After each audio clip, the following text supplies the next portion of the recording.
Assalamualaikum warahmatullahi wabarakatuh. Salam sejahtera bagi kita semua. Yang terhormat Pak Ahimsa dan Bu Farika selaku dosen pengampu mata kuliah Riset Audit Humas kelas B. Hari ini kami akan mempresentasikan mengenai penelitian kami yang berjudul Strategi Corporate Public Relation PT Global MPD Service Asia dalam rangka membina hubungan dengan stakeholder. Adapun anggota-anggota dari kelompok kami yaitu yang pertama Indriani Maya Masita, NPM 94, saya Aldiasyah Putri, NPM 129, Aldian Reza Ramadan, NPM 219, Glenn Aviaro Samanda, NPM 226, dan yang terakhir Almanditias Keja Putri, NPM 230. Membentuk hubungan yang baik dan saling memahami adalah suatu hal yang wajar dilakukan dalam kehidupan sehari-hari. Salah satu yang tanpa sadar dilakukan oleh manusia dalam membentuk hubungan adalah berkomunikasi. Tanpa adanya komunikasi, tidak akan tercipta suatu hubungan yang baik di sebuah publik. Sebuah lembaga atau perusahaan juga membutuhkan suatu hubungan yang harmonis dengan publiknya. Maka dari situlah perusahaan membutuhkan adanya PR. Public relation perusahaan harus bisa melakukan komunikasi dengan publik supaya terjadi suatu jalinan kerja yang baik dan publik pun mendapatkan pemahaman mengenai perusahaan tersebut. Corporate public relation pada perusahaan bersangkutan langsung dengan stakeholder. Hal ini terjadi dikarenakan stakeholder dapat mempengaruhi perusahaan, di mana tanpa adanya dukungan dari stakeholder tersebut, maka perusahaan pun tidak akan dikenal oleh pihak-pihak stakeholder lainnya. Disinilah tugas corporate public relation, yaitu memegang dan juga mengendalikan stakeholder termasuk pemegang saham dan pemerintah agar perusahaan pun dapat diakui oleh semua stakeholdernya. Kami mengambil topik ini dikarenakan kami ingin mengetahui bagaimana strategi stakeholder dari PT Global MPD Service Asia dalam membangun citra perusahaannya. Karena dari yang kami ketahui, PT Global MPD Service Asia ini baru membuka cabangnya di Indonesia selama 2 tahun, sehingga bisa diketahui jika perusahaan ini masih tergolong baru dalam bidang pertambangan di Indonesia, dan membutuhkan citra yang baik untuk bisa menggait para stakeholdernya. Adapun manfaat dari penelitian ini yaitu yang pertama menambah wawasan dan kajian untuk program studi ilmu komunikasi subbab stakeholder PR dan untuk pengembangan jurnal-jurnal berikutnya. Yang kedua yaitu menjadi landasan bagi seorang PR dalam sebuah perusahaan. Yang ketiga, sebagai langkah pemantapan strategi stakeholder PR yang dilakukan oleh perusahaan dengan pihak-pihak terkait. Yang keempat, menjadi rekomendasi program stakeholder PR kepada PT Global MPD Service Asia ke depannya. Kemudian yang kelima yaitu mengetahui pengaruh strategi stakeholder PR sebuah perusahaan ketika dilakukan sebuah kegiatan branding yang dilaksanakan dalam perusahaan tersebut. Oke, kita langsung masuk ke slide ketujuh ya teman-teman. Nah, di slide ketujuh ini kita akan membahas terkait dengan isi dari bab 2. Nah, isi dari bab 2 itu sendiri dibagi menjadi 2 subbab. Yang pertama terkait dengan kajian teoritis dan yang kedua terkait dengan kerangka berpikir. Kita langsung lanjut ke subbab yang pertama, kajian teoritis. Teori yang pertama yang akan kita bahas adalah terkait dengan PR itu sendiri. Nah, menurut Institute of Public Relations, PR itu merupakan sebuah rangkaian kegiatan yang telah organisasi sedemikian rupa dalam upaya kampanye yang berlangsung secara teratur dan berkesinambungan. Nah, selain itu, PR juga mempunyai 4 peranan penting dalam perusahaan. Yang pertama adalah sebagai communicator, yang kedua sebagai relationship, yang ketiga sebagai backup management, dan yang keempat sebagai good image maker.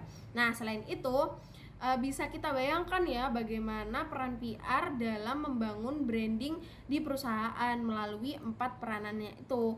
Nah, yang selain itu, PR juga punya peranan dalam menjalin komunikasi dengan media. Tujuannya buat apa sih? Untuk memudahkan visi misi dan juga tujuan dari PR dalam membangun branding positif dari perusahaan. Karena seperti yang kita ketahui, media itu mempunyai impact yang besar dalam mempengaruhi perspektif masyarakat.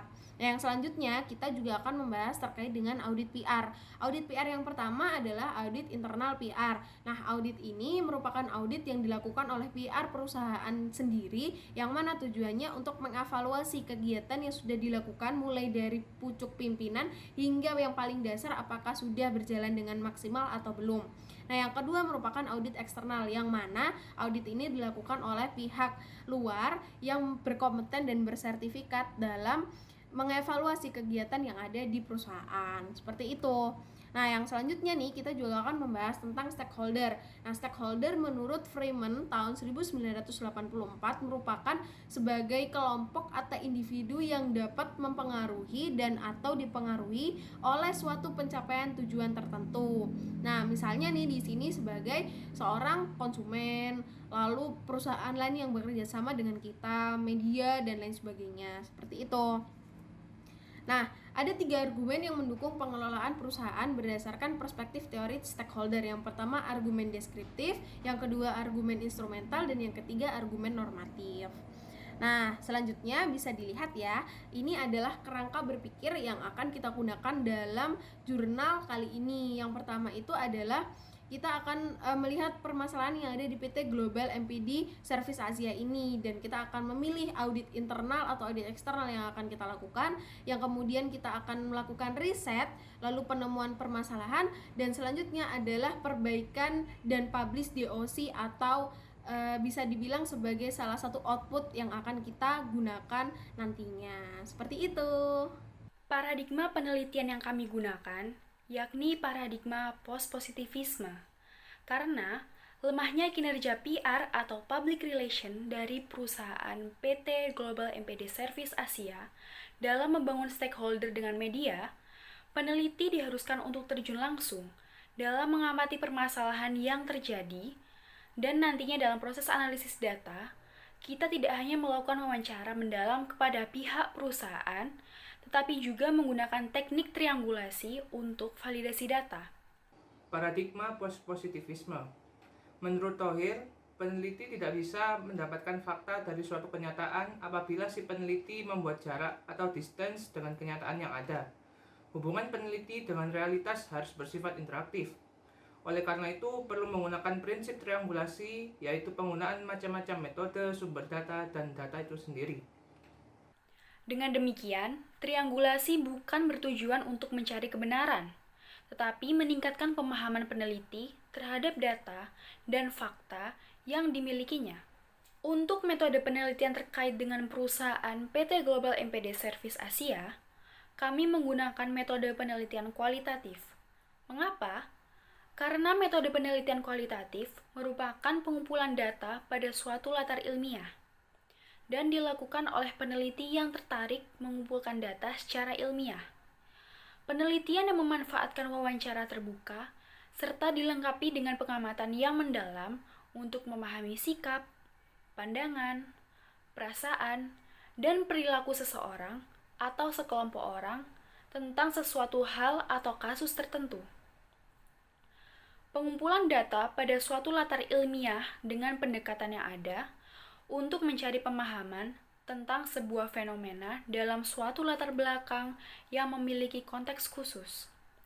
Kualitatif terkait cara yang digunakan oleh peneliti dalam mendekati, memahami, menggali, dan mengungkap fenomena tertentu dari responden penelitiannya. Kesimpulannya, penelitian kualitatif mendefinisikan dan membatasi masalah agar lebih fokus dan memiliki ketajaman analisa.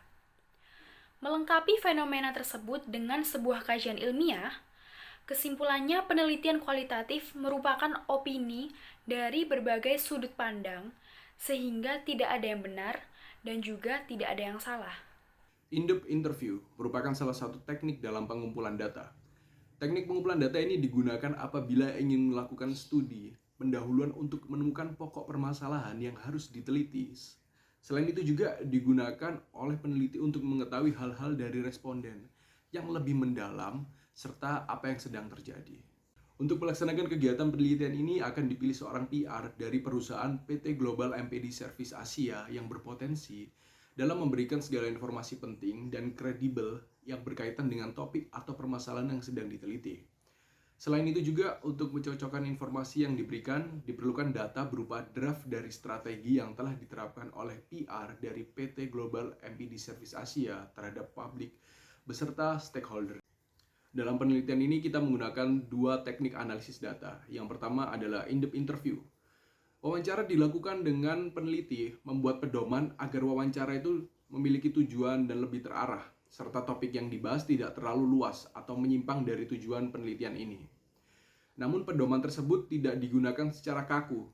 Artinya, selama wawancara berlangsung, peneliti dapat mengajukan pertanyaan-pertanyaan lain atau pertanyaan tambahan agar subjek atau responden itu bisa lebih dalam untuk diteliti. Yang kedua adalah triangulasi, yang merupakan teknik analisis data untuk melakukan validitas dengan menguji data yang sudah ada untuk memperkuat tafsir dan meningkatkan kebijakan serta program yang berbasis pada bukti yang telah tersedia. Sekian dari presentasi kelompok 7 tentang strategi corporate public relation Global MPD Service Asia dalam rangka membina hubungan dengan stakeholder. Saya mewakili kelompok 7 mengucapkan terima kasih dan maaf apabila ada kesalahan. Assalamualaikum warahmatullahi wabarakatuh.